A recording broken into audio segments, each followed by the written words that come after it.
Image formation by convex mirror. तो देखिए convex mirror में इमेज फॉर्मेशन के लिए सबसे पहले हम ऑब्जेक्ट को कहाँ पर लेंगे, इनफाइनाइट पे। ये सेंटर होगा, फोकस और ये पोल। तो यहाँ पर हम फर्स्ट ऑब्जेक्ट एट इन्फिनिटी, तो जब ऑब्जेक्ट इनफाइनाइट पे होगा तो ये पैरेलल लाइट बीम इंसिडेंट होंगी और ये रिफ्लेक्ट होके ये इस तरह से जाएंगी यहाँ से। तो इसकी जो इमेज बनेगी ये फोकस पे बनती है। कहाँ पे बनेगी, फोकस पे। देखिए जब ऑब्जेक्ट इनफाइनाइट पे प्लेस्ड होगा तो जैसे हमने image formation by convex mirror में पढ़ा, कॉन्केव मिरर में पढ़ा था, वैसे ही होगा कॉन्केव मिरर के लिए। सही लिखा ना? अरे भाई सब उल्टा सीधा बोल दिया है। ऐसे ही किया ना? क्या बोला था? फिर से सीधा सीधा समझा देते हैं। देखिए जो image formation by concave mirror में था, जब इनफाइनाइट पे ऑब्जेक्ट था तो पैरेलल लाइट बीम इंसिडेंट करती थी, रिफ्लेक्ट होने के बाद उसकी इमेज कहाँ पे बन रही थी, फोकस पे। वैसे ही सेम जब कॉन्वेक्स मिरर में ऑब्जेक्ट इनफाइनाइट पर प्लेस्ड होगा तो उसकी इमेज फोकस पे बनेगी। लेकिन यहाँ पे जो इमेज फोकस पे बनेगी वो कैसी बनेगी, वर्चुअल, क्योंकि ये बिहाइंड द मिरर बन रही है। तो इसकी इमेज की जो प्रॉपर्टी होगी ये virtual comma erect comma highly diminished.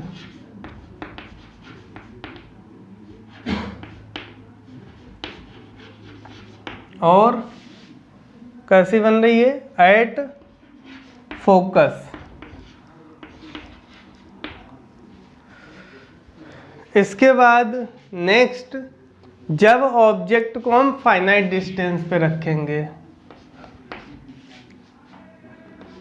Object at finite distance,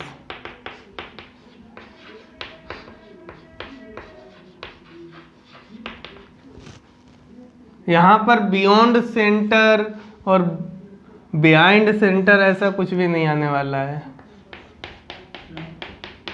क्योंकि इसमें ज़्यादा केस नहीं, दो ही केस होते हैं। सबसे आसान है ये, फाइनाइट डिस्टेंस पे है नहीं। सेंटर पोल इधर जो रखेंगे, कुछ है, बोलो किधर रखें? मैदान खाली पड़ा है, ना सेंटर है, ना पोल है, ना फोकस है, इधर सब उधर है मिरर के पीछे। तो देखिए जब ऑब्जेक्ट को हम फाइनाइट डिस्टेंस पे रखेंगे तो फाइनाइट डिस्टेंस पे जब ऑब्जेक्ट को रखेंगे तो फर्स्ट लाइन हम प्लेन के प्रिंसिपल एक्सिस के पैरेलल इंसिडेंट करेंगे। ये प्रिंसिपल एक्सिस के पैरेलल इंसिडेंट होगी, तो ये कहाँ से जाती दिखेगी, फोकस से आती हुई दिखेगी। यहाँ पर फोकस पे नहीं जाएगी। दूसरी लाइट रे को हम पोल पे इंसिडेंट करेंगे, तो ये प्रिंसिपल एक्सिस से जितना एंगल बनाएगी आई इंसिडेंट, उतने ही सेम एंगल पे ये रिफ्लेक्ट होके जाएगी। तो अब यहाँ आएंगे तो मीट नहीं करने वाली, तो इनको इधर ही पीछे मीट करा देते हैं। तो देखिए ये बिहाइंड द मिरर, इसमें इमेज फॉर्म हुई है। कॉन्वेक्स मिरर में छोटी इमेज है, तो इमेज की जो प्रॉपर्टी होगी वो होगी virtual comma erect comma diminished और between pole and focus, P and F। तो ये ऑब्जेक्ट जब फाइनाइट डिस्टेंस पे होगा तो उस कंडीशन में जो इमेज बनेगी virtual comma erect comma diminished and between pole and focus. F is equal to R/2 के होता है, याद रखिएगा। फोकल लेंथ जो होती है, फोकस जो होता है पोल और सेंटर के बिल्कुल बीचों बीच में होता है। ओके, यहाँ पे जो इक्वेशन हम यूज करते हैं, ऑब्जेक्ट अगर हम ये U पे रखें, ये मैंने ऑब्जेक्ट रखा यहाँ से U डिस्टेंस पे, तो इसकी जो इमेज बनती है बिटवीन पोल एंड फोकस बनती है वर्चुअल बनती है। ये इमेज बनेगी V। तो इसके लिए जो मिरर फार्मूला होता है 1/V + 1/U = 1/F। और लीनियर मैग्निफिकेशन का जो फार्मूला होता है M = I/O = -V/U। ये I का मतलब है इमेज का साइज और O का मतलब है ऑब्जेक्ट का साइज। Okay, clear? कोनो डाउट नहीं? वेरी गुड, होना भी नहीं चाहिए। इरेज कर दें।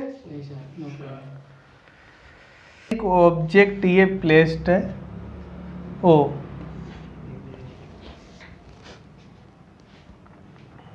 अब इसकी इमेज बन रही है, कहाँ बनेगी हमें नहीं पता।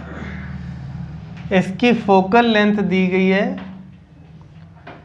F की वैल्यू 10 सेंटीमीटर और ऑब्जेक्ट प्लेस्ड है 25 सेंटीमीटर पे। समझने का कष्ट करना। इस क्वेश्चन में कौन सा मिरर है? Concave mirror.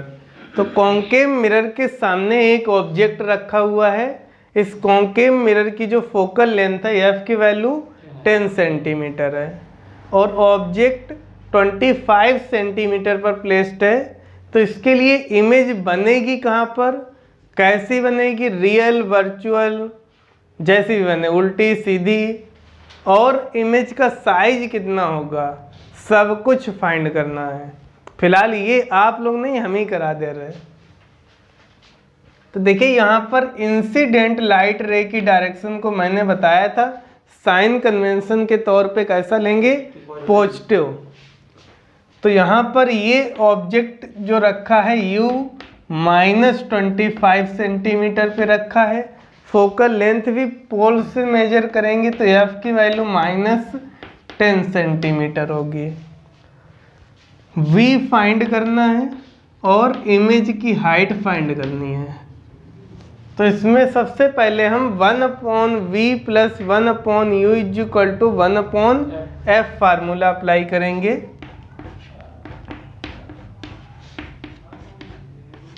वैल्यू पुट करिए, 1/V की वैल्यू -25 और ये 1/F की वैल्यू -10। क्या हो गया? सॉरी, U की वैल्यू दी है -25। इसको ट्रांसफर कर दो। 1/V = -1/10 + 1/25। यहाँ पर 25 एलसीएम लेंगे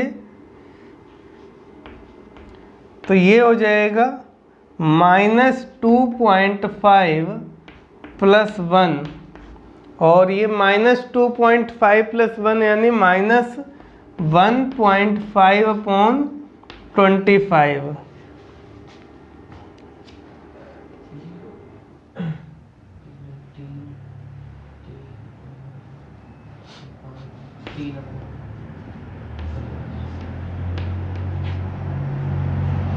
तो ये 1/V की वैल्यू आएगी -3/50 यानी यहाँ से V की वैल्यू आ जाएगी -50/3 सेंटीमीटर। का मतलब ये इसकी इमेज यहाँ पर रियल इमेज बनेगी v निगेटिव इसलिए आया क्योंकि इधर इमेज बन रही साइन कन्वेंशन के अकॉर्डिंग, इधर निगेटिव आएगा, सब कुछ साइन कन्वेंशन के अकॉर्डिंग आ रहा। तो ये v की वैल्यू आ गई 50/3 सेंटीमीटर। रियल इमेज बनेगी, इन्वर्टेड होगी, उल्टी, और बिटवीन सेंटर एंड फोकस। अब आई की वैल्यू भी फाइंड कर लेते हैं लगे हाथों।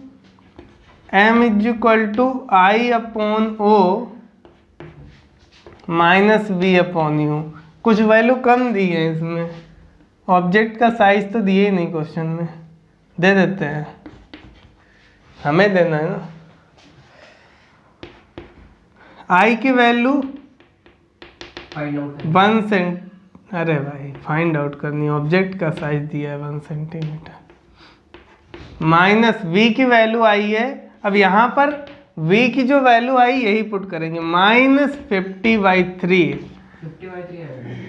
माइनस v है उसके साथ में, सब साइन कन्वेंशन के साथ पुट करेंगे। यहाँ पर उल्टी सीधी जैसी बन रही सब आ जाएगा। u की वैल्यू -25, हाँ वो हमें पता था। तो यहाँ से I की वैल्यू आएगी -2/3, कितनी आ गई, -2/3 सेंटीमीटर। माइनस का मतलब उल्टी बनेगी, माइनस ऊपर प्लस लेंगे साइन कन्वेंशन में तो नीचे माइनस, तो I की वैल्यू -2/3 आ रही, यानी इमेज उल्टी बन रही है। क्लियर? Very good. v की वैल्यू तो प्लस में आई ना, क्यों सर? मेरे को और सही है, उस पर डालो एप्पल की वेबसाइट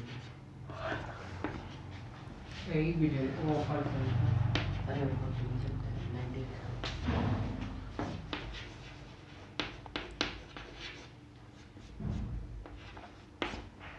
देखिए रिफ्रैक्शन ऑफ लाइट, तो जब लाइट एक मीडियम से दूसरे मीडियम में ट्रेवल करती है तो वो या तो टुवर्ड्स द नॉर्मल बेंड करती है, नॉर्मल है, ये दोनों, ये फर्स्ट मीडियम और ये सेकेंड मीडियम, तो इस लाइन को बोलते हैं इंटरफेस। क्या बोलते हैं? इंटरफेस। और ये इस पे नॉर्मल है। तो यहाँ पर जब लाइट एक मीडियम से दूसरे मीडियम में ट्रेवल करेगी तो या तो टुवर्ड्स द नॉर्मल बेंट होती है या अवे फ्रॉम द नॉर्मल। तो यहाँ पर देखिए ये रेयर से डेंसर लाइट रे ट्रेवल कर रही है, यानी ये इंसिडेंट रे होगी। जितने पॉइंट बता रहा हूँ अच्छे से समझना। अब रेयर से जब डेंसर में जाती है तो टुवर्ड्स द नॉर्मल बेंट होती है और ये होता है इसका एंगल ऑफ डेविएशन। क्लियर? अब देखिए एक मीडियम से दूसरे मीडियम में जाने में लाइट के साथ जो चेंज होते हैं वो जरूर याद कर लो, समझ लो। जब एक मीडियम से दूसरे मीडियम में लाइट ट्रेवल कर रही थी, यहाँ पर इसकी वेलोसिटी v1 हम मान लेते हैं और फ्रीक्वेंसी को न्यू, वेवलेंथ λ1। यहाँ पे क्या चेंज होगा, यहाँ पर इसकी एक मीडियम से दूसरे मीडियम में ट्रेवल करती है तो स्पीड चेंज हो जाएगी। यहाँ पर v2 होगी, फ्रीक्वेंसी न्यू होगी और वेवलेंथ λ2। एक मीडियम से दूसरे मीडियम में लाइट के ट्रेवल करने नहीं जाने से जो उसकी फ्रीक्वेंसी होती है वो चेंज नहीं होती है। फ्रीक्वेंसी जो होती है वो किस पे डिपेंड करती है? सोर्स पे। जिस सोर्स द्वारा वो एमिट हुई है लाइट, उस सोर्स के ऊपर डिपेंड करती है उसकी फ्रीक्वेंसी, नहीं जो उसने जनरेट की उसी फ्रीक्वेंसी से वो हमेशा ट्रेवल करेगी। जो चेंज होगा उसकी स्पीड और वेवलेंथ में होगा। क्लियर?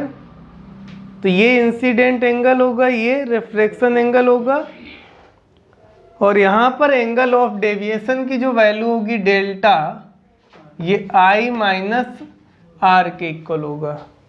अब इतनी कहानी बता दिए हैं तो एक फार्मूला भी बता देंगे, फिर आगे बता देंगे। अब कहोगे कौन सा फार्मूला है? Snell's law. एक ही तो सब फार्मूला है इसमें सबसे अच्छा। स्नेल्स लॉ, स्नेल ने क्या बताया था, जब एक मीडियम से दूसरे मीडियम में लाइट ट्रेवल करती, जो साइन होता है, साइन, ये sine angle, sine i upon sine r, इसका जो रेशियो होता है किसके इक्वल होता है, n2 अपॉन n1, ठीक है। और a हमारा इक्वल होगा v1 अपॉन v2 के इक्वल, और v इक्वल टू होता है न्यू लेमडा, वेव में पढ़े होंगे आप लोग, v इक्वल टू क्या होता है, न्यू लेमडा। तो इसको हम लिख देंगे new lambda 1 upon new lambda 2, तो न्यू से न्यू कैंसिल हो जाएगा, लेमडा 1 अपॉन लेमडा 2, तो ये साइन का रिलेशन आ जाएगा, याद रखिएगा।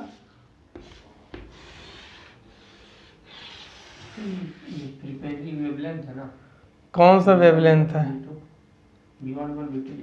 ये वेलोसिटी है, स्पीड ऑफ लाइट है v1 v2, न्यू लेमडा 1, तो न्यू फ्रीक्वेंसी है, लेमडा 1 वेवलेंथ है।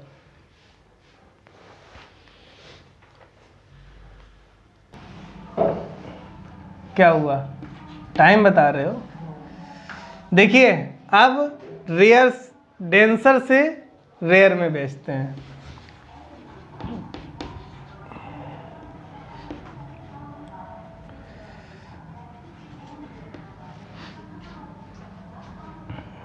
सेंटर वाले को इंटरफेरेंस प्रिंसिपल एक्सिस क्या, प्रिंसिपल एक्सिस।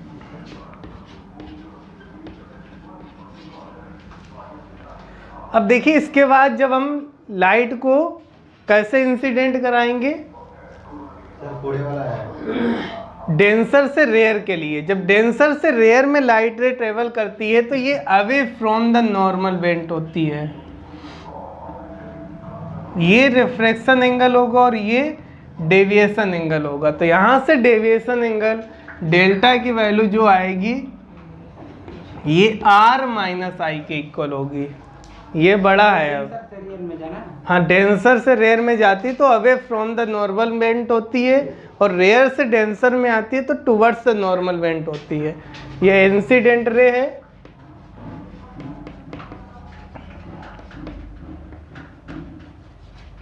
और ये रिफ्रैक्टेड रे।